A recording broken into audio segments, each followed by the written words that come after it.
आज महात्मा गांधी की आत्मा बहुत दुखी होगी, क्योंकि भ्रष्टाचार और अन्याय से लड़ने के लिए उन्होंने जिस सत्याग्रह को अपना हथियार बनाया था, उसी सत्याग्रह का आज भ्रष्टाचार के मामलों में पूछताछ से बचने के लिए दुरुपयोग हो रहा है।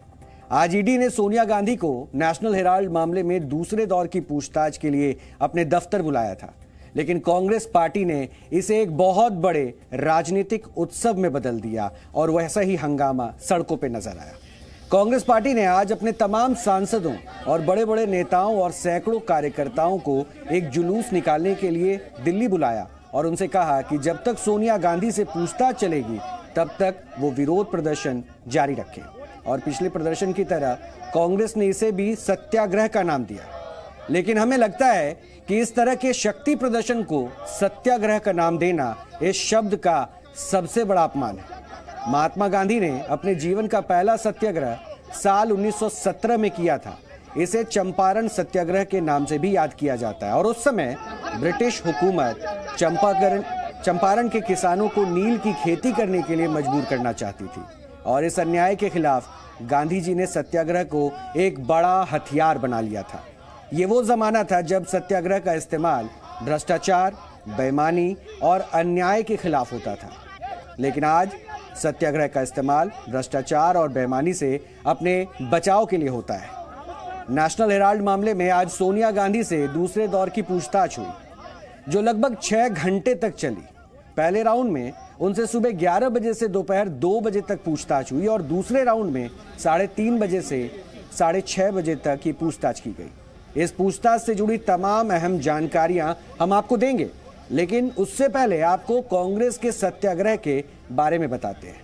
आज कांग्रेस के बड़े बड़े नेताओं में गांधी परिवार के प्रति अपनी वफादारी साबित करने की होड़ सी लगी हुई थी।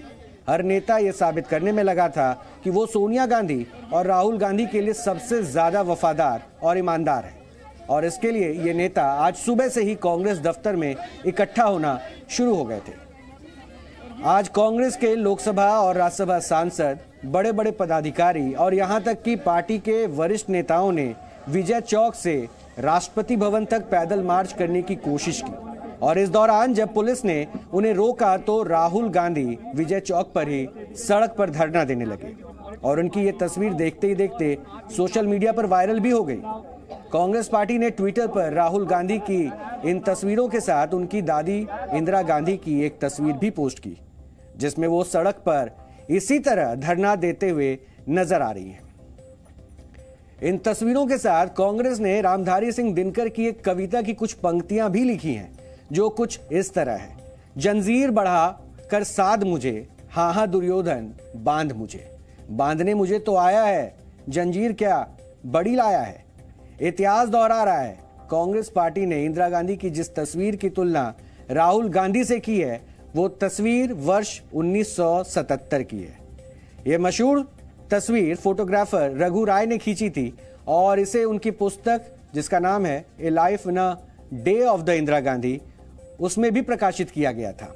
और इमरजेंसी हटने के बाद जब वर्ष 1977 में लोकसभा चुनाव हुए थे और इन चुनावों में इंदिरा गांधी हार गई थी, तब उन्होंने इसके खिलाफ दिल्ली में अपने आवास पर धरना दिया था। उस समय इंदिरा गांधी को खुफिया एजेंसी आईबी से लेकर कई कांग्रेस नेताओं ने भरोसा दिया था कि उनकी सत्ता में वापसी होगी। हालांकि ऐसा हुआ नहीं। बड़ी बात यह थी कि आजादी के बाद कांग्रेस पहली बार सत्ता से बाहर हुई और इंदिरा गांधी खुद रायबरेली सीट से भी चुनाव हार गई, जिसके बाद उन्होंने विपक्ष पर हमला करके उसका विरोध किया और वो धरने पर बैठ गई। यानी आप देखेंगे तो उस समय भी इंदिरा गांधी ने यह सत्याग्रह देश हित के लिए नहीं किया था, बल्कि इस सत्याग्रह में उनका निजी हित भी छिपा था। और आज जब कांग्रेस पार्टी सत्याग्रह कर रही है तो उसमें भी गांधी परिवार का हित छिपा है। कई दशकों के बाद ऐसा हुआ जब कांग्रेस पार्टी किसी मुद्दे को लेकर एकजुट दिखी है, लेकिन जो मुद्दा उसने चुना है वो गलत है, क्योंकि कांग्रेस पार्टी भ्रष्टाचार के एक मामले में सोनिया गांधी और राहुल गांधी को बचाने के लिए ये एकजुटता दिखा रही है, जबकि इस तरह के मामलों में ऐसा शक्ति प्रदर्शन ना सिर्फ अनैतिक है, बल्कि ये देश के कानूनों और संविधान का मजाक उड़ाने वाला है। आज राहुल गांधी और कांग्रेस के बाकी नेताओं को पुलिस ने हिरासत में लेकर किंग्सवे कैंप की न्यू पुलिस लाइन में रखा। जहां कांग्रेस पार्टी के नेता राहुल गांधी के समर्थन में नारेबाजी करते नजर आए। इसके अलावा राहुल गांधी और कांग्रेस के दूसरे सांसदों ने हिरासत में महंगाई और जीएसटी जैसे मुद्दों पर खूब मंथन भी किया। यानी ऐसा लगता है कि सब कुछ कैमरे के आसपास हो रहा था। एक्शन बोलते ही कांग्रेस के नेता एक्टिव हो जाते और ये सारी तस्वीरें टीवी पर दिखाई जाने लगती। लेकिन सोचिए, जिस मामले में सोनिया गांधी और राहुल गांधी पर मनी लॉन्ड्रिंग के गंभीर आरोप लगे हैं, उस मामले में ऐसा शक्ति प्रदर्शन करना क्या सैद्धांतिक रूप से सही है? आज इंडियन यूथ कांग्रेस के अध्यक्ष श्रीनिवास बीवी ने भी सड़कों पर खूब हंगामा किया।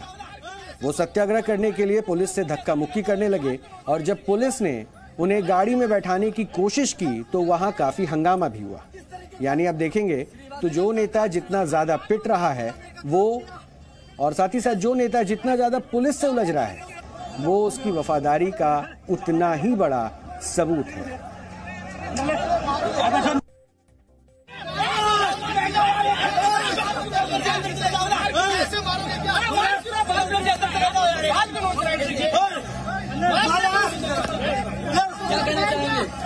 किस तरीके के श्रीनिवास जी क्या कहना चाहेंगे? का काम किया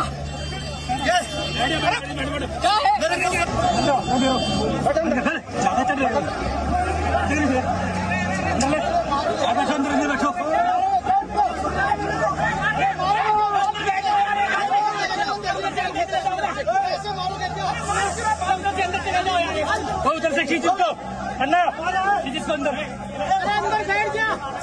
अरे पता कैसे खींचा ना, मेरे साथ हाथ मिलाने का काम किया। मेरे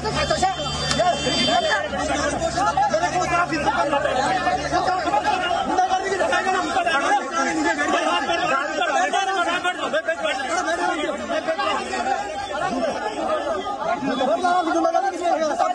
सुनो मेरी बात, सब डर गए ना, हम सब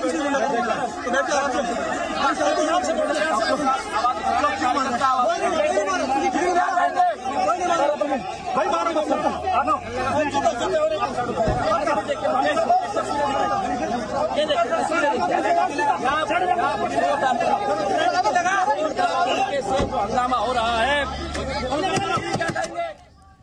बड़ी बात यह है कि ईडी सोनिया गांधी से पूछताछ इसलिए नहीं कर रही है कि वो देश के लिए कोई बहुत बड़ा काम कर रही है, बल्कि उनसे ये पूछताछ भ्रष्टाचार के एक मामले में हो रही है और इस मामले में वो पिछले 7 वर्षों से जमानत पर बाहर है। लेकिन इसके बावजूद गांधी परिवार और कांग्रेस पार्टी ने पूछताछ की इस कानूनी प्रक्रिया को एक बड़े राजनीतिक उत्सव में बदल दिया है। आज हमें कांग्रेस पार्टी के कार्यकर्ताओं के लिए भी काफी दुख हो रहा है। किसी भी पार्टी के जो कार्यकर्ता होते हैं वो उसके विचारधारा के लिए जुड़ते हैं, देश के लिए जुड़ते हैं और राजनीति में आने के लिए किसी पार्टी में शामिल होते हैं। लेकिन अगर आप इन कार्यकर्ताओं को नारे लगाने के काम करने में लगा देंगे और उनका अपने राजनीतिक फायदे के लिए इस्तेमाल करेंगे तो इन कार्यकर्ताओं का पार्टी के लिए कोई महत्व ही नहीं रह जाएगा। और आज कांग्रेस के बहुत सारे कार्यकर्ता ऐसा ही महसूस कर रहे होंगे, क्योंकि वो ये सब करने के लिए कांग्रेस में नहीं आए थे जो अब उनसे कांग्रेस पार्टी करवा रही है।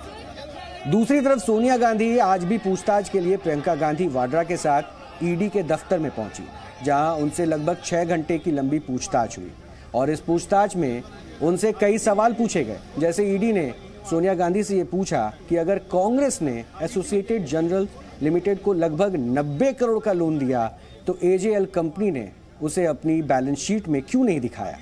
वर्ष 2008 के बाद एजेएल कंपनी कंस्ट्रक्शन और दूसरे व्यवसाय में आ गई थी, तो ऐसे में कांग्रेस पार्टी ने उसे लोन क्यों दिया और जिस बैठक में एजेएल को लोन देने का फैसला हुआ उस बैठक में कितने लोग थे और क्या सोनिया गांधी भी उसमें शामिल हुई थी।